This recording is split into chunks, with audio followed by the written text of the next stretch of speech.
aspirante Mister Topolini, cominciamo dalle presentazioni, raccontaci un po' di te, come ti chiami, nome, cognome e l'età. Sono David Maria e ho 15 anni, li faccio il 22 giugno e da grande mi piacerebbe fare l'attore e il modello. Quindi ti piacerebbe un po' restare nel mondo dello spettacolo, cosa ti affascina?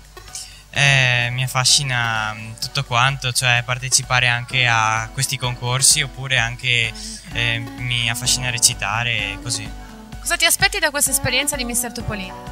Beh, è sempre una cosa in più da inserire nel proprio curriculum per poi aspirare a cose più grandi. Hai detto che ti piacerebbe recitare, c'è un attore in particolare che ti piace? Sì, mi piace Gabriel Garco e così insomma. Insomma, un bel tipo. Conosciamo però un po' più di te, descriviti un po', raccontaci come sei nella vita, sei un tipo estroverso, sei un tipo timido, anche per vedere come affronterai questa avventura. Sì, sono un tipo estroverso che mi adatto a tutti quanti, mi ritengo simpatico e un tipo allegro che non... Vivace, insomma, un bel tipo allegro. Senti, se avessi la giuria qui davanti a te, pronta per essere convinta, per votarti, cosa vorresti dire? Non ho idea di... Facciamo un video, un messaggio, insomma, devi convincere la giuria che è davanti a te. Votatemi perché?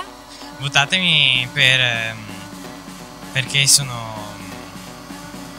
Farmi vivere un sogno, per farmi arrivare dove... Sì, per farmi arrivare dove mi piacerebbe arrivare. Cioè a fare qualcosa di più importante.